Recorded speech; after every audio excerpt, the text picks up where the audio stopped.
Você já tentou respirar fundo, pensar antes de falar, contar até 10, mas continua explodindo de raiva?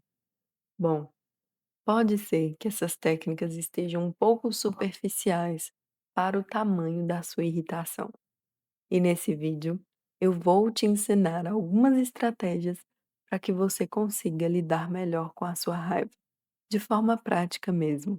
No vídeo anterior, você entendeu por quê e como essa raiva age em nós, e nesse vídeo eu vou te ensinar o que fazer com isso. Eu sou a doutora Andressa Juliane, médica e terapeuta, e eu ajudo pessoas a tratarem seus transtornos ansiosos, depressivos, e também criei esse canal aqui para nós falarmos sobre saúde mental, comportamento. Tem uma frase que eu achei aqui nesse livro, que é muito bom, já usei ele inclusive em outros vídeos, que é o Deuses Feridos, que é: "Eu sempre ficarei triste pelas vezes que me deixei levar pela raiva". Então, quando alguém, né, nos decepciona, a tendência, né, quando a gente é uma pessoa que costuma se irritar com muita frequência, é que nós não toleremos, é que a gente já exploda, é que sem hesitação nós já colocamos ali aquilo que a gente acha que é injusto, aquilo que nos irritou, né. Então eu quero as coisas na minha hora, eu quero conforme eu pensei aqui, eu planejei, e eu não abro exceções para com isso. Existe um pai, né, que ele costumava fazer alguns trabalhos ali manuais com algumas ferramentas. E aí, ele estava lá fazendo esse trabalho manual, e o filho dele veio falar com ele ali na porta do ateliê, né. Falou assim: "Pai". Aí ele falou assim: "Filho, pega o martelo ali pra mim". E aí o filho não foi, né. Aí o filho começou a falar assim: "Pai, não, pega o martelo lá pra mim, anda logo". Aí o filho começou a chorar. Ele falou assim: "Ó, se você não pegar o martelo lá pra mim agora, você vai ter motivo pra chorar. Menino preguiçoso, a gente não pode pedir nada e tal". E aí a mulher dele vem atrás do menino, chorando e sangrando muito, falando assim: "Meu Deus, você é louco. Eu mandei o nosso filho aqui pra poder te pedir ajuda, porque eu estava sangrando". E aí aquele homem cai em si e fala assim: "Meu Deus do céu". Aí é dessa história aqui que eu tirei isso. Eu sempre ficarei triste pelas vezes que eu me deixei vencer pela raiva. Por quê? Como a gente falou no vídeo anterior, esse pai aqui, ele criou uma história na cabeça dele antes de se irritar, de chamar o filho de preguiçoso, de falar que ia bater no filho se ele não parasse de chorar, né. Ele criou a história, assim, de que: "Ah, esse menino é muito preguiçoso, ele não atende o que que eu peço na hora, ele é desobediente, né, ele fica me provocando, ele fica me testando", enfim, pra que justificasse essa raiva dele, né. Então, assim, uma das coisas que o livro diz que esse homem fez, foi ele começou a fazer terapia e tudo, ele começou a enxergar a raiva dele como uma onda mesmo do mar, né. E aí ele fechava os olhos e imaginava a onda crescendo, crescendo, crescendo, crescendo, e aí a raiva chega no pico, e aí ela desce, desce, desce e quebra na praia. Ou seja, a raiva, o ímpeto da emoção, ele dá e passa. E quando a gente tem essa visualização concreta da onda, como se a raiva fosse a onda, nós conseguimos ter um pouco mais de tempo para pensar na nossa ação pós-irritação. Então, é um exercício que eu aconselho muito que você faça. Quando você estiver, né, com muita raiva, você vai fechar os olhos, imaginar a onda subindo, descendo e quebrando lá na praia, né. E aí esse quebrando é a sua raiva passando. Pode não funcionar 100%, mas vai te dar um tempo a mais para raciocinar sobre a sua ação na hora, né. Uma outra coisa que pode, nos ajudar muito é refletir que a raiva, a gente sempre pensa que existem 2 formas de lidar com a raiva. Ou eu vou falar aqui, vomitar todas as palavras, falar tudo que tá ao meu aqui no meu pensamento, ou então eu vou deixar pra lá, né, e tudo. Só que muitos, né, muitos acreditam que esse deixar pra lá é sufocar esse sentimento, né.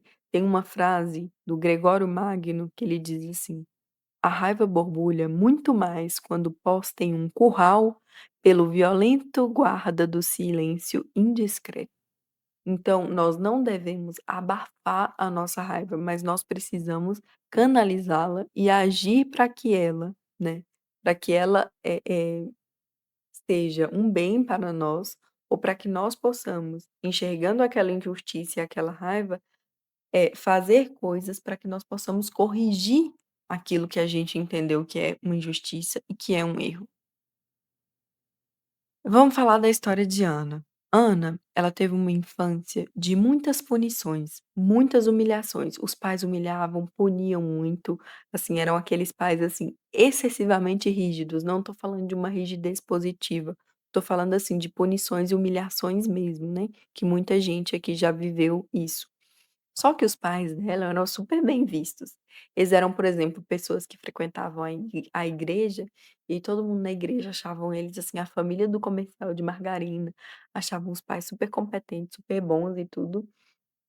Só que, na verdade em casa era terrível, né. E aí a Ana ficava extremamente revoltada com isso, ela falava assim: "Meu Deus do céu, se as pessoas soubessem o que que eles me fazem passar aqui dentro dessa casa, eles não ficariam aí falando que são 2 santos", né, enfim. Eh, isso teve consequências. Quando Ana cresceu, ficou adulta, ela ficou distante, ela só ia, sei lá, no Natal na casa da família, mandava uma mensagem de aniversário, e era isso, né, porque, enfim, os pais cavaram esse comportamento. Aí, só que o pai dela teve câncer. E aí ele teve câncer, a esposa dele em seguida faleceu, e ele ficou, né, eh muito doente. No início, a Ana ficou feliz.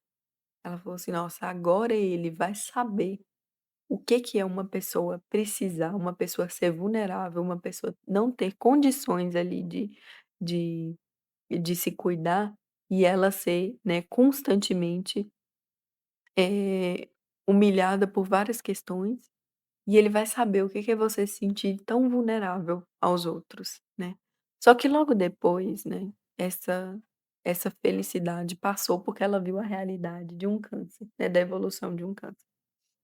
Por causa de tudo que Ana tinha passado com o pai, ela não conseguia ficar lá cuidando dele, mudar para casa dele e tal, mas ela se propôs a ficar 1 hora por dia com ele, apesar de ser muito difícil, porque não é porque a pessoa está doente ou porque ela ficou velha, né, que ela vai se tornar uma pessoa agradável, né. Na maioria das vezes não é isso que acontece, né, a pessoa só piora ali, enfim. Só que ela ficando 1 hora por dia com esse pai, ela conversava muito com ele, então ela descobriu que o pai dele, ou seja, que o seu avô, era um homem extremamente violento, né, e aí, o pai, ele não era violento com ela, era violento nas palavras, né, mas ele não a agredia fisicamente, né. E aí ela falou assim: "Olha, apesar do meu pai ter sido péssimo, ele tentou melhorar esse ponto, né, ele tentou ser melhor que o meu avô nesse ponto". E aí, conversando com ele essa 1 hora por dia, ela conseguiu compreender alguns pontos da vida do pai, né, e por que que ele agia assim, mas ao mesmo tempo ela entendeu que isso não justificava ele ter agido assim com ela, né, ele poderia ter aprendido e tudo, mas ela conseguiu pacientemente cuidar das feridas dela, que as feridas que a raiva tinha deixado no coração dela, né. Então, muitas vezes, nós temos essa oportunidade de cuidar das feridas da nossa raiva. Quantas pessoas você não conhece, né, que, por exemplo, foi muito humilhado ou que foi muito, assim, terrivelmente ali criticado durante a vida da pessoa, mas aí quando a pessoa adoece, é justamente aquela pessoa que ela mais desprezou é que vai cuidar dela. Eu conheço, assim, muitas histórias assim, não só por causa dos meus pacientes, mas porque aparece, porque é muito comum, né, enfim. Então eh, claro, respeitando os nossos limites, assim como a Ana respeitou o dela, né, que era ficar 1 hora por dia com ele, e os limites que a gente consegue ali. a gente consegue também cuidar das feridas da nossa raiva crônica, da nossa raiva cronicamente. E um exercício que eu gostaria de te passar, e eu ainda sugiro que você faça isso de forma anotando mesmo, não só escutando, então se você puder pegar papel e caneta, vamos lá. Onde eu aprendi que a melhor forma de reagir à mágoa era a retaliação. Onde eu aprendi? Foi na minha casa? Foi na minha criação? Foi na minha principal influência na escola? Eu aprendi a agir assim, foi no meu trabalho que eu fiquei muitos anos? Então, assim, onde eu aprendi que isso é a melhor forma, que a melhor forma é revidar, né, e tudo? Quem me ensinou? Eu quero permitir que isso controle a minha vida? Que eu seja essa pessoa conhecida por ser intolerante, conhecida por ser muito irritada e raivosa e não levar desaforo para casa e tal, enfim, né? Nos momentos de raiva, como seria praticar a paciência? Uma coisa que ajuda muito, muito, muito as pessoas se chama exercício imaginativo. As pessoas que eu digo, as pessoas que querem tratar essa questão da raiva ou tratar qualquer outra coisa. O exercício imaginativo é você simplesmente se imaginar agindo diferente do que normalmente você age. Porque muitas vezes nós não agimos porque nós nunca imaginamos isso e nós não temos aonde acessar aqui dentro da nossa cabeça, nós não temos imaginário, recurso imaginativo para poder agir diferente. Então, para um dia eu agir com paciência, eu preciso já ter me imaginado fazendo isso. Então, por exemplo, né, aí eu cheguei em casa e eu sempre fico super irritada porque meus filhos bagunçaram a casa inteira. E aí eu já chego xingando todo mundo e brigando e falando arrumar isso, arrumar aquilo, enfim, mas eu queria fazer diferente. Então eu começo a me imaginar chegando, abrindo a porta, vendo aquela bagunça, mas eu me imagino abraçando meus filhos, perguntando como é que foi o dia deles, o que que eles fizeram diferente, se eles cumpriram aquela solicitação que eu fiz, se eles obedeceram quem ficou cuidando deles e tudo, né. Aí depois eu me imagino, né, juntando os meus filhos e falar assim: "Olha, agora chegou a hora da gente recolher isso aqui, vamos recolher todos juntos?". E aí eu imagino eu tendo paciência para os meus filhos pegarem cada brinquedo ou cada coisa e colocando no lugar. Eu me imagino fazendo todas essas coisas. Muitas vezes a gente não consegue agir porque não imaginou antes. Pode parecer assim, meio besta essa técnica, mas é uma técnica assim milenar, poderosíssima e que precisa enriquecer o nosso imaginário. Para eu agir, eu preciso pensar antes. Você já parou para analisar isso? Então, assim, é importante isso. Então, assim, que obstáculos que eu tenho, eh, que fazem eu ter mais raiva? Quais que são os obstáculos? É a ordem do local? É quando eu tô com muito sono, né. Isso é muito sério, gente. Muito sono ele faz a gente ficar muito irritadiça. Quem já teve puerpério, quem já teve bebê pequeno, sabe que a pessoa com privação de sono, ela é assim uma bomba relógio. Então, nós precisamos ajustar o quanto antes essa questão dos hábitos de vida, né? Da organização. Talvez me dê muito trabalho no início, mas eu preciso ajustar meu tempo de sono para que eu fique menos irritado. Então, dormir ajuda a controlar a raiva, né? Então, assim, às vezes eu preciso de ajuda profissional, às vezes eu preciso tomar um remédio, ou então é uma atividade física que eu preciso fazer para gastar um pouco mais de energia, eu preciso dormir bem. E outra coisa, eu preciso comer. Gente, é muito sério isso. Quando a gente tá com fome, a gente fica com um limiar de irritação muito baixo. Então, assim, se você sabe que em determinada situação você vai ficar irritado, não vai com fome pro local. Pode parecer muito infantil esse conselho, mas é muito sério. Se, por exemplo, sempre que você está chegando em casa, você está brigando com o seu marido, por que é que você está chegando em casa com fome? Talvez você precise passar em algum lugar, pegar alguma coisa e comer antes, ou então levar um lanche e aí comer na volta, para você ficar um pouco menos irritadiça, sabe? Isso é sério mesmo. "Ah não, eu vou discutir aqui depois que eu tô não sei quantas horas sem dormir, ou então não sei quantas horas sem comer, com fome, com sono e tudo, vai dar ruim, você vai ficar com muita raiva, né. Então a gente precisa também Entender isso, hábitos básicos, fome e sono, né. Fome e sono são fundamentais. Quanto que a gente puder ajustar isso, a gente precisa ajustar, né. Ajustar o sono dos filhos, ajustar o nosso sono, parar de ficar rolando feed na hora de dormir, enfim, né. Então assim tá, sobre um estudo, teve um estudo na Universidade de Northwestern que utilizar a mão não dominante, né, quem utiliza a mão não dominante tem mais controle de força a desacelerar, pensar antes de agir. Então o que que é isso, né? Eu sou destra, né, e aí eu me proponho a fazer mais coisas com a mão esquerda. Então esse estudo mostrou isso, que as pessoas que se propõem a usar a sua mão não dominante para fazer outras ações, elas são menos irritadas. Por quê? Porque é como se elas pensassem mais antes de agir. Eu não faço tudo muito bem com a mão esquerda, tipo escrever, né, eu não escrevo bem com a mão esquerda, então eu vou precisar pensar bastante para eu poder escrever com a mão esquerda. E isso faz com que eu tenha um atraso aqui na minha reação e eu seja mais paciente. Então isso é muito interessante, né. Não tô falando para vocês usarem a mão de vocês não dominante não. Na verdade, assim, se quiser usar, use, tá, ajuda. Esse estudo mostrou que ajuda. Mas é para te dizer que a gente só consegue controlar a raiva quando a gente tem um tempo antes para poder pensar. Esse tempo pode ser segundos, mas a gente precisa ter esse tempo, né. Por exemplo, um pai trabalhador, né, nossa, que faz tudo pelos filhos, que vive pela família, que não sai, assim, só vive ali pela família, trabalha, sustenta todo mundo e tudo, só que ele é impaciente, é nervoso, né, irritado e tal, né. Então a gente enxerga um amor desse pai ali, né, mas é um amor que dá vontade de fugir, que os filhos não suportam, que eles veem os benefícios, mas dá vontade de fugir, porque é muito difícil lidar com alguém irritado o tempo todo. Então nós precisamos ver isso. Pode ser que nós tenhamos várias características, assim, maravilhosas, assim, incríveis, mas se a gente é irritado, o amor que as pessoas têm conosco vai ser um amor que dá vontade de fugir, né. E isso não é bom, de jeito nenhum.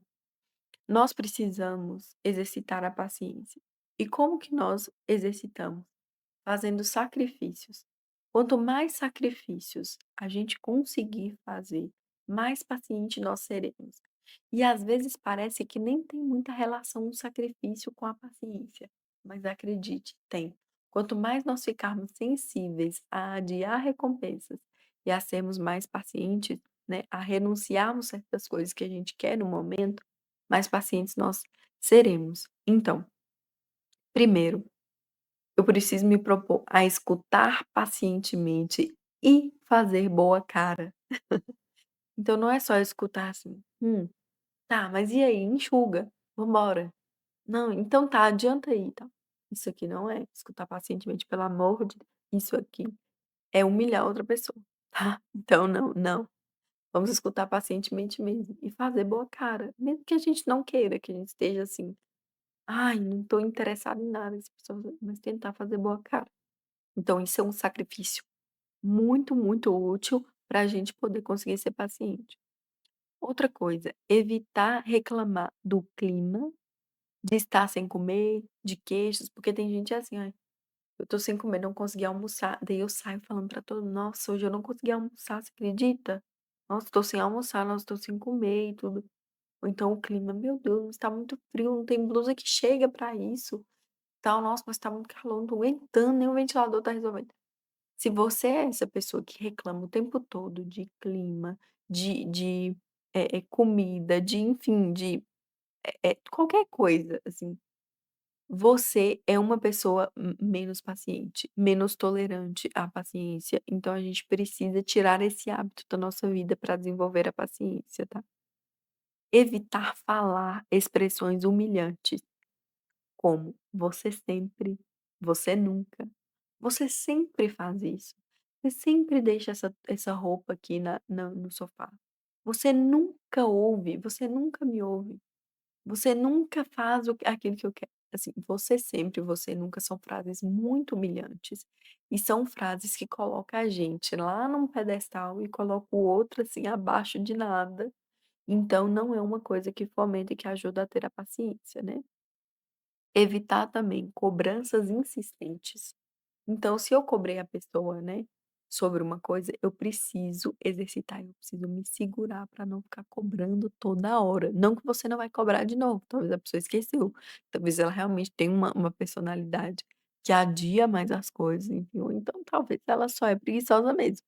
Não que você não vai cobrar, mas a gente não pode cobrar insistentemente, porque isso não é bom para nossa paciência, tá. Não implicar com as pessoas com pequenos maus hábitos. Então, assim, eu não tô falando de você implicar com uma pessoa ser alcoólatra, mas, por exemplo, a pessoa tem o hábito de todo dia, fazer um ritual para poder antes do café. Você vai ficar implicando com isso? Te prejudica em alguma coisa? Tá prejudicando a outra pessoa? Tá atrapalhando? Não tá. Então, assim, deixa. Para de ser aquela pessoa querequisenta e que reclama de tudo, implica de tudo, né, que você vai ser uma pessoa impaciente se você continuar assim. Saber repetir calmamente nossas explicações. Gente, isso aqui é muito sério. Por quê? Porque é muito difícil. Tem gente que não entende, né. As pessoas estão cada vez com a atenção mais comprometida, não prestam atenção no que a gente fala. Por exemplo, às vezes você está lidando com uma pessoa intelectualmente inferior mesmo, como por exemplo, uma criança que ainda não desenvolveu as capacidades dela, ou uma pessoa que não tem muito estudo, ou uma pessoa que tem pouca interpretação de metáforas, de realidades diferentes da sua. Então a gente precisa fazer esse exercício de explicar pacientemente, as nossas explicações, né, e repetir se for o caso. Não buzinar irritadamente. Como eu disse lá no outro vídeo, a gente sempre tem que partir do pressuposto de que pode ser que aquela pessoa que cometeu aquele erro esteja passando por algo ou tenha uma condição, ou seja, uma pessoa limitada. Então eu preciso sempre considerar o outro, considerar isso, né. Então, assim, a ira, ela é a raiva, né, ou ira, a gente pode chamar como quiser, né, a gente sempre tende a achar que o problema são os outros, né, que o problema é aquela pessoa, então por isso que eu tô agindo assim. Então a gente precisa exercitar essa questão da humildade. Tem até uma história de um monge, né, que ele morava ali com outros monges e tal, só que ele era muito irritado com todo mundo, só que ele sempre dizia que era por causa dos outros. "Ah não, mas é porque você também não fez o serviço na hora certa, né, mas é porque você também não", enfim, ele sempre justificava. Aí um dia ele falou assim: "Eu vou sair desse mosteiro, entendeu, eu vou viver sozinho no deserto, assim eu passo menos raiva", né. Só que ele chegou lá e na primeira vez que ele foi tomar banho, ele foi pegar o balde com água e tudo, e aí ele derrubou o balde e acabou a água que ele tinha e tudo. Aí ele ficou super irritado, chutou o balde, falou assim: "Meu Deus do céu, que raiva". Aí ele se deu conta, falou: "Eu tô sozinho no deserto e eu estou com raiva". Então o problema realmente sou eu, não são os outros, né. Então nós precisamos entender que a raiva, ela está em nós, que nós precisamos lidar com ela, que é uma obrigação nossa, né, e que ela progride muito, né, e tá na raiz do ser humano. Mas eu espero muito que todas essas coisas que nós falamos aqui nesse vídeo te deem insights e te façam refletir sobre a forma que você está lidando com a sua raiva e a forma que você vai lidar a partir de hoje. Espero muito ter te ajudado com isso. Já quero te lembrar de novo a se inscrever aqui no nosso canal, ativar o sininho de notificações e mandar esse vídeo para quem você acha que talvez ajude um pouco essas estratégias para lidar com a irritação e com a raiva. Então até mais e até semana que vem.